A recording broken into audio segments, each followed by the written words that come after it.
Hi hello friends, ಎಲ್ರಿಗೂ ನಮಸ್ಕಾರ.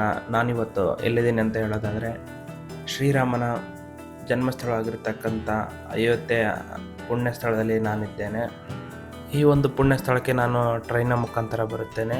ನಾನು ಈಗ ತಾನೇ ಅಯೋಧ್ಯೆ ಧಾಮ ರೈಲ್ವೆ ನಿಲ್ದಾಣಕ್ಕೆ ತಲುಪಿದ್ದೇನೆ. ನಾನೀಗ ನಿಮಗೆ ತೋರಿಸ್ತಾ ಇರತಕ್ಕಂಥ ದೃಶ್ಯ ಏನಪ್ಪ ಅಂತಂದರೆ, ಇದು ಒಂದು ರೈಲ್ವೆ ನಿಲ್ದಾಣದ ಹೊರವಲಯದ ನೋಟ. ನಾನೀಗ ನಿಮಗೆ ತೋರಿಸ್ತಾ ಇರತಕ್ಕಂಥ ದೃಶ್ಯ ಬಂದ್ಬಿಟ್ಟು ರೈಲ್ವೆ ನಿಲ್ದಾಣದ ಒಳಗಡೆ ಇರುವಂತಹ ದೃಶ್ಯ ಇದು. ಇಲ್ಲಿನ ವಾತಾವರಣ ಹೆಂಗಿದೆ ಅಂತ ಹೇಳೋದಾದರೆ, ಮೊದಲನೇದಾಗಿ ಟೆಂಪ್ರೇಚರ್ನ ಹೇಳೋಕ್ಕೆ ಇಷ್ಟಪಡ್ತೇನೆ. ಇಲ್ಲಿನ ಟೆಂಪ್ರೇಚರ್ ಬಂದ್ಬಿಟ್ಟು 9 ಡಿಗ್ರಿಯಿಂದ 10 ಡಿಗ್ರಿ ಇರುವಂತಹದ್ದು.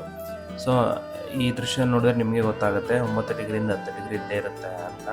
ಏನಕ್ಕಪ್ಪ ಅಂದರೆ, ನಾನು ಬಂದಿರುವಂಥದ್ದು ಫೆಬ್ರವರಿ ಮೊದಲನೇ ವಾರದಲ್ಲಿ ಬಂದಿರತಕ್ಕಂಥದ್ದು. ಬನ್ನಿ ಫ್ರೆಂಡ್ಸ್, ನಾವೀಗ ಶ್ರೀರಾಮನ ಜನ್ಮಸ್ಥಳವಾಗಿರ್ತಕ್ಕಂಥ ಅಯೋಧ್ಯೆಯಲ್ಲಿದ್ದೇವೆ. ಈಗ ನಾವು ಶ್ರೀರಾಮನ ದರ್ಶನ ಪಡೆಯೋದಕ್ಕೆ ಓಡುವ ಸಮಯ. ಕರ್ನಾಟಕದಲ್ಲಿ ಸಸ್ಯಾಹಾರಿ ಪ್ರಿಯರಿಗೆ ಪ್ರಸಿದ್ಧ ಆಗಿರ್ತಕ್ಕಂಥ ಉಡುಪಿ ಹೋಟೆಲನ್ನು ನಾವು ಈ ಒಂದು ಪುಣ್ಯಕ್ಷೇತ್ರದಲ್ಲಿ ಕೂಡ ನಾವು ನೋಡ್ತಾ ಹೋಗ್ಬೋದು. ಅಂತೂ ಇಂತೂ ನಾವಂತೂ ಶ್ರೀರಾಮನ ಪುಣ್ಯ ಸ್ಥಳವನ್ನು ಇಲ್ಲಿಂದ ನೋಡ್ತಾ ಹೋಗ್ಬೋದು. ಇದೇನು ಕಾಣ್ತಾ ಇದೆಯಲ್ಲ, ಇಲ್ಲಿನ ದರ್ಶನಕ್ಕೆ ಸಾಲು ಸರದಿಯಲ್ಲಿ ಹೋಗುವಂತಹ ದೃಶ್ಯವಿದು. ಈಗಿನ ಸಮಯ ಎಷ್ಟು ಅಂತ ಹೇಳೋದಾದರೆ, ಬೆಳಗಿನ ಮುಂಜಾನೆ 4 ಗಂಟೆಯಿಂದ 4:15 ಆಗಿರ್ತಕ್ಕಂಥ ಸಮಯವಿದು. ಈ ಒಂದು ಸಾಲು ಸರದಿಯಲ್ಲಿ ದೇವರ ದರ್ಶನವನ್ನು ಪಡೆಯೋದಕ್ಕೆ ಹೋಗುವಂತಹದ್ದು.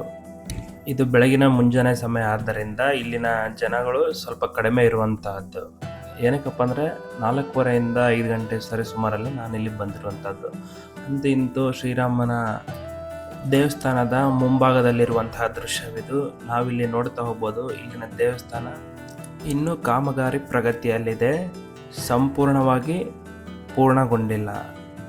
ದೇವರ ದರ್ಶನಕ್ಕೆ ಈ ಸಾಲುಗಳ ಮುಖಾಂತರನೇ ಹೋಗ್ಬೇಕಾಗಿರ್ತಕ್ಕಂಥದ್ದು.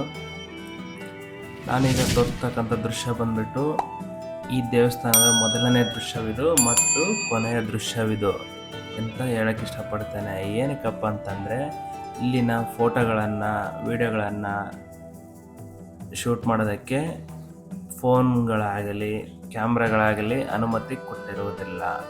ಆದ್ದರಿಂದಾಗಿ ನಮ್ಮ ಫೋನ್ಗಳನ್ನು, ಕ್ಯಾಮ್ರಾಗಳನ್ನು ಮತ್ತು ನಮ್ಮ ಲಗೇಜ್ಗಳನ್ನು ಈ ಒಂದು ಕೌಂಟರ್ಗಳಲ್ಲಿ ಇಟ್ಟುಬಿಟ್ಟು ದೇವರ ದರ್ಶನಕ್ಕೆ ನಾವು ಬರಗೈಯಲ್ಲಿ ಓಡುವಂಥದ್ದು.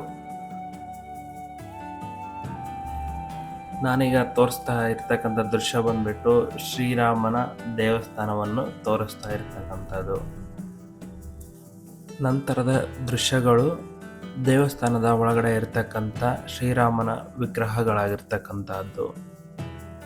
ಓಕೆ ಫ್ರೆಂಡ್ಸ್, ನಾವಿನ್ನು ಮುಂದಿನ ವಿಡಿಯೋದಲ್ಲಿ ಸಿಗೋಣ. ಅಲ್ಲಿವರೆಗೂ ಥ್ಯಾಂಕ್ ಯು, ಬಾಯ್ ಬಾಯ್.